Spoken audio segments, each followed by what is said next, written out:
Setiap malam, jalan menuju pabrik di ujung kota selalu lengang. Hanya ada beberapa lampu jalan yang redup, membuat suasana seperti dunia lain. Bus jemputan karyawan melintas setiap pergantian shift, mengangkut para pekerja yang wajahnya letih namun terbiasa dengan rutinitas itu. Di antara mereka, ada seorang pemuda bernama Adit, karyawan bagian produksi yang sudah hampir 3 tahun bekerja di sana. Adit bukan tipe orang yang mudah takut. Ia terbiasa pulang larut malam, bahkan sering berjalan kaki pulang dari halte bila bus jemputan tidak bisa mengantarnya sampai depan rumah. Namun sejak beberapa pekan terakhir, ada sesuatu yang mengusik pikirannya. Sesuatu yang membuat perjalanan dengan bus jemputan terasa berbeda, bahkan mencekam. Awalnya, Adit mengira ia hanya kelelahan. Namun di kursi belakang bus, ia sering merasakan hawa dingin, seperti ada yang duduk di sana meski kursi tampak kosong. Kadang, dari pantulan kaca jendela, ia melihat bayangan samar seorang perempuan berambut panjang. Setiap kali ia menoleh, bayangan itu menghilang. Yang membuat bulu kuduk Adit semakin meremang adalah ketika ia menyadari wajah bayangan itu sangat ia kenal.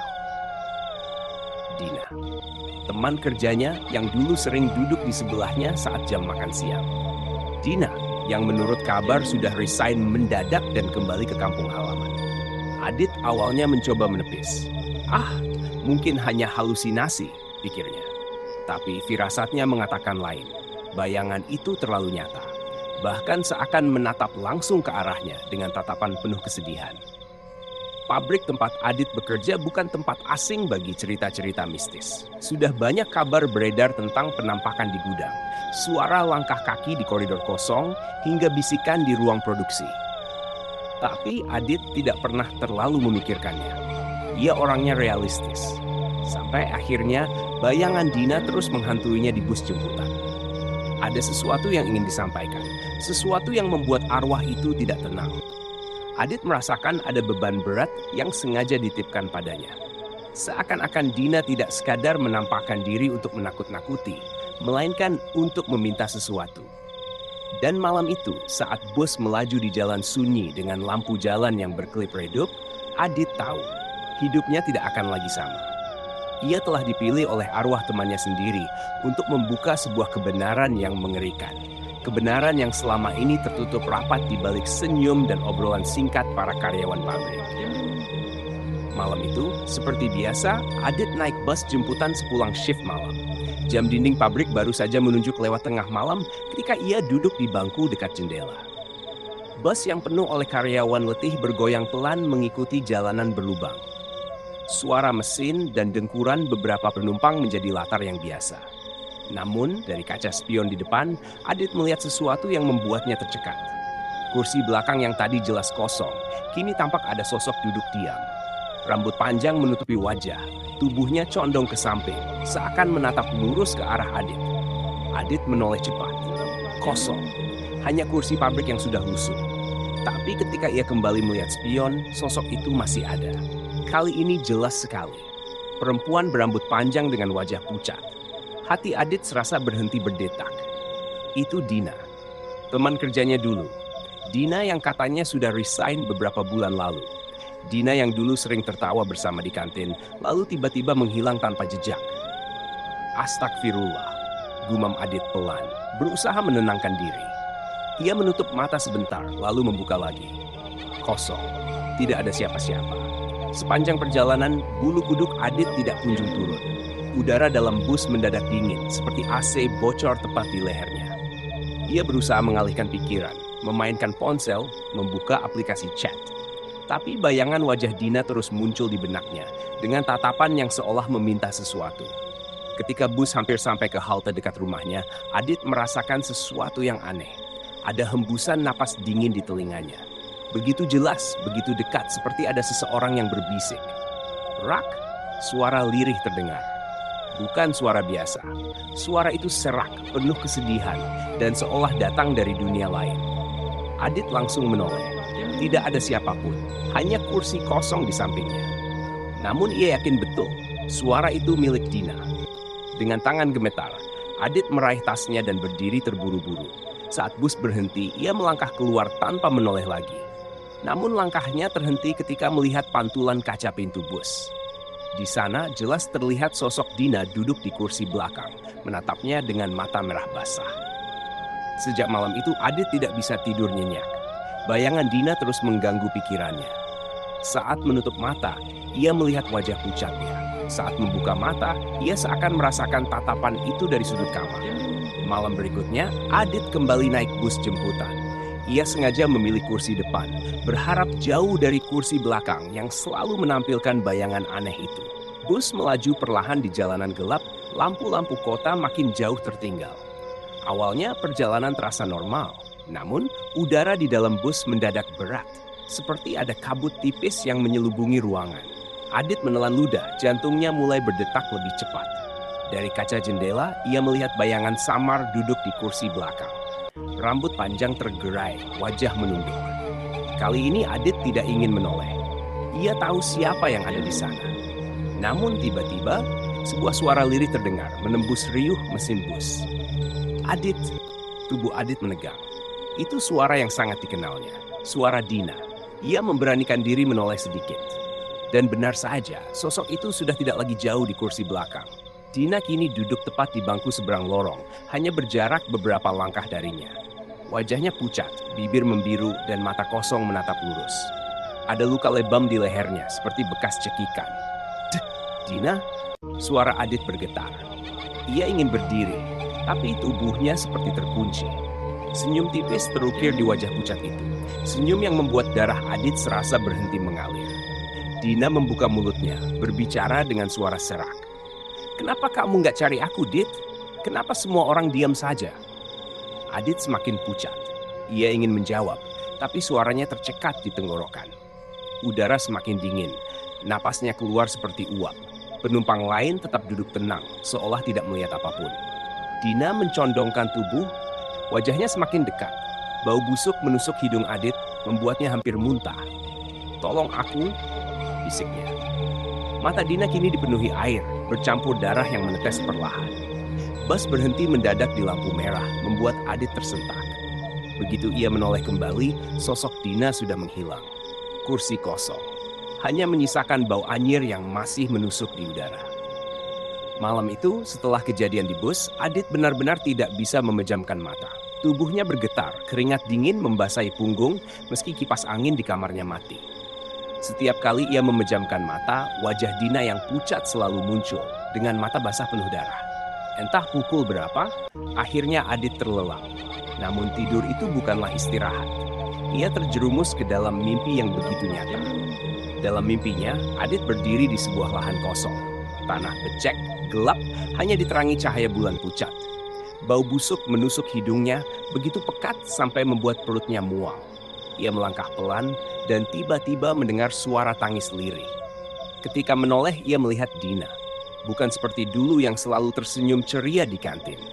Kini pakaiannya robek, tubuhnya penuh luka lebam.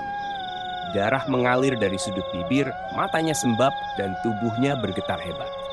"Adit," suaranya serak, seperti keluar dari kerongkongan yang terkoyak. "Aku nggak resign, aku nggak pulang kampung." Adit terpaku. Ia ingin mendekat, tapi tanah seakan menahannya, lengket seperti lumpur yang menjerat kaki. Dina mendekat, menundukkan wajahnya, lalu menunjuk tanah di dekat kakinya. "Aku di sini." Adit melihat tanah itu berwarna lebih gelap, seolah ada noda yang meresap ke dalam. Dari celah kecil, cairan merah kehitaman keluar, bercampur dengan bau busuk yang makin menusuk. "Dit, mereka memperkosaku, mereka bunuh aku, lalu buang aku di sini." Tangis Dina pecah. Matanya merah, air matanya bercampur darah. "Tolong, jangan biarkan aku terkubur begini. Tolong cari aku." Adit tersentak, mencoba meraih tangan Dina. Tapi begitu disentuh, tubuh Dina hancur menjadi debu hitam, terbawa angin. Tangisnya masih bergema, menembus telinga Adit hingga ia menjerit keras. Sekejap kemudian, Adit terbangun. Dadanya naik turun cepat, keringat membanjiri wajahnya. Ia menoleh ke jam dinding, jarum menunjuk lewat tengah malam. Nafasnya tersengal, tapi yang paling membuatnya menggigil adalah kenyataan.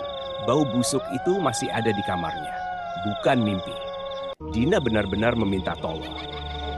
Keesokan malam, Adit kembali naik bus jemputan. Meski sudah berniat untuk pulang sendiri naik ojek, rasa penasaran dan entah dorongan apa membuatnya tetap menunggu di halte. Seolah ada sesuatu yang menuntun kakinya untuk tetap naik bus itu. Bus penuh dengan karyawan, tapi entah kenapa Adit merasa ruangan itu sepi. Suara obrolan terdengar jauh, samar, seperti hanya gema di telinganya. Kursi belakang yang kosong membuat jantungnya berdebar lebih cepat.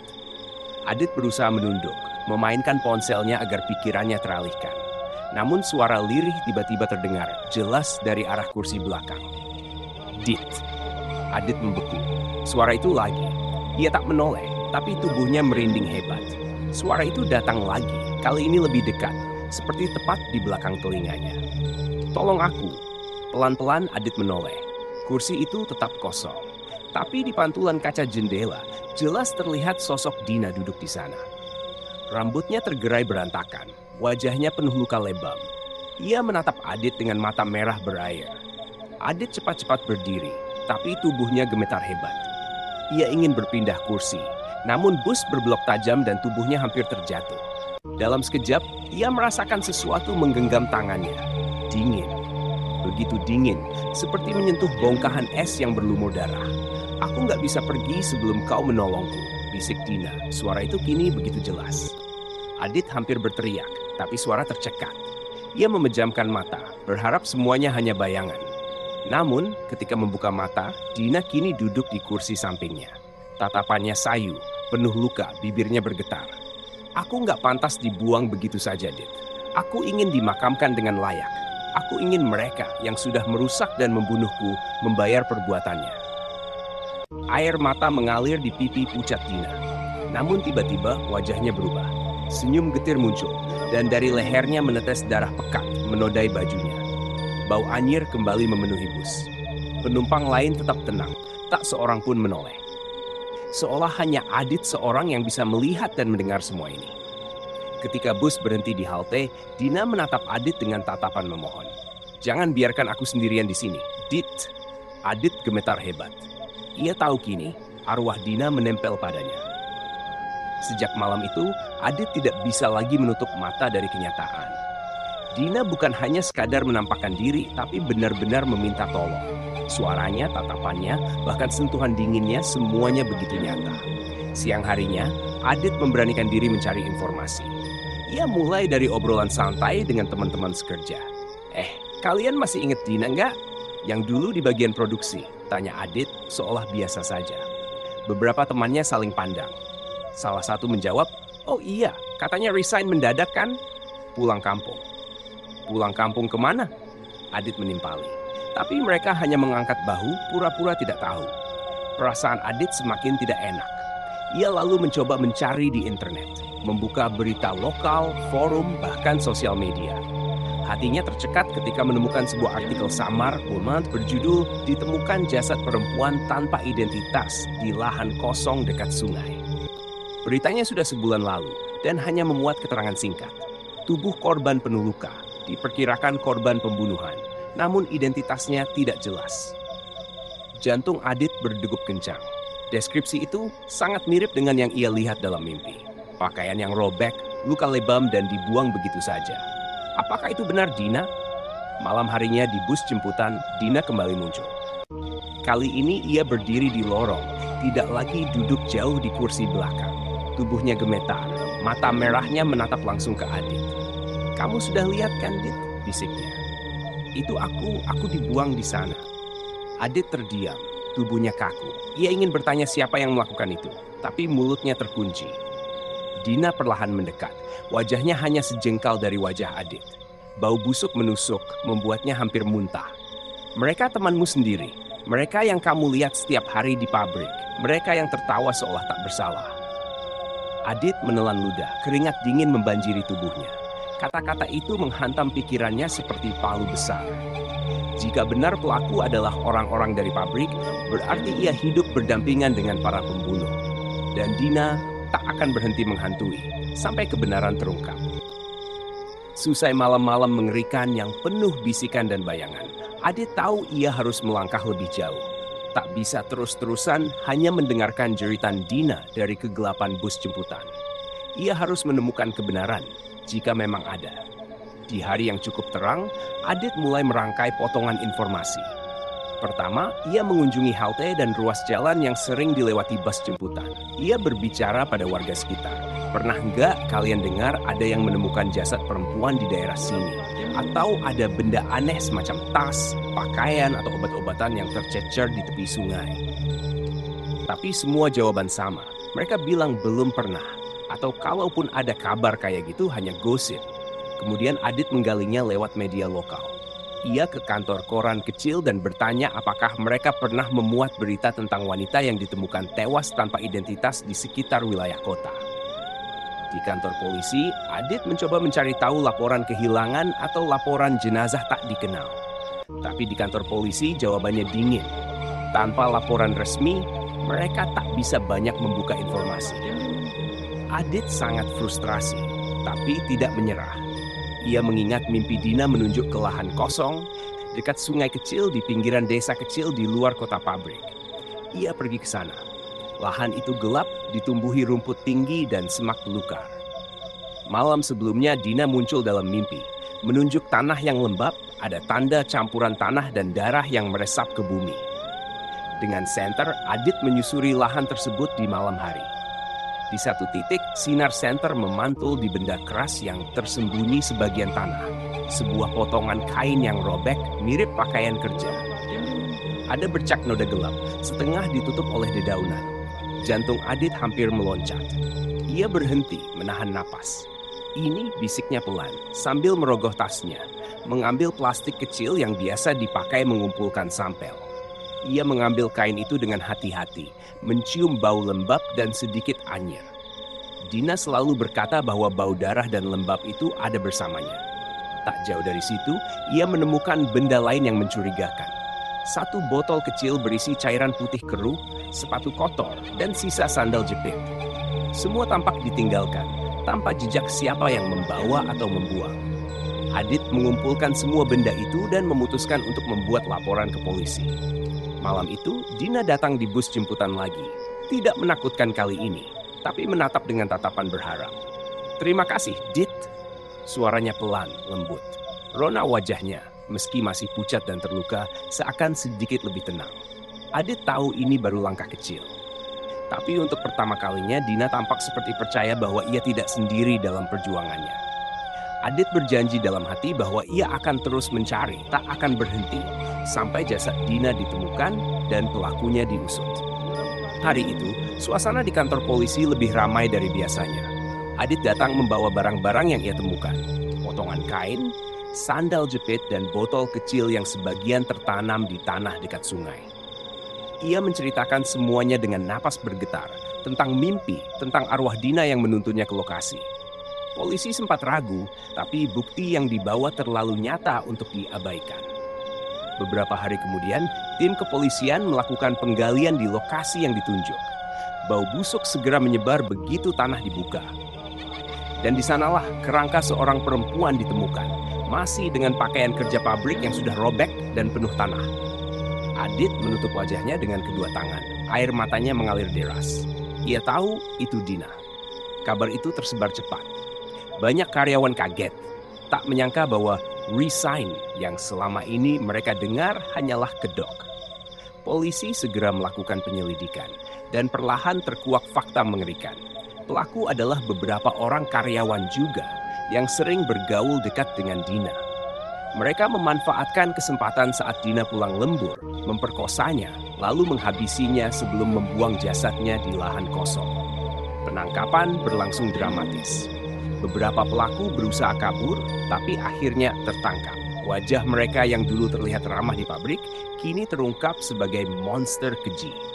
Malam setelah penggalian, Adit kembali naik bus jemputan. Hatinya masih berat, tapi ada perasaan lega. Kursi belakang yang biasanya mencekam, kini tampak tenang. Namun saat bus melewati jalan sunyi, ia merasakan hembusan angin lembut. Ia menoleh, dan untuk terakhir kalinya melihat Dina. Bukan lagi dengan wajah penuh luka, melainkan sosok yang tenang dengan senyum hangat seperti dulu saat mereka makan siang bersama. Rambutnya rapi, matanya jernih, tak ada lagi air mata darah. "Terima kasih, Dit," bisiknya. Suaranya lembut, nyaris membuat Adit terisak. kamu sudah menepati janji." Adit hanya bisa mengangguk. Air matanya jatuh tanpa bisa ditahan. Dina tersenyum sekali lagi, lalu perlahan memudar bersama cahaya lampu jalan yang redup. Untuk pertama kalinya, kursi belakang bus benar-benar kosong. Tidak ada lagi tatapan penuh luka, tidak ada lagi bisikan seram. Yang tersisa hanyalah kenangan dan rasa lega karena satu arwah telah menemukan jalan pulang. Namun bagi Adit, malam-malam di bus jemputan tak akan pernah sama. Setiap kali ia duduk di kursi itu, ia akan selalu mengingat Dina, teman yang meminta tolong lewat kegelapan dan yang akhirnya bisa beristirahat dengan tenang.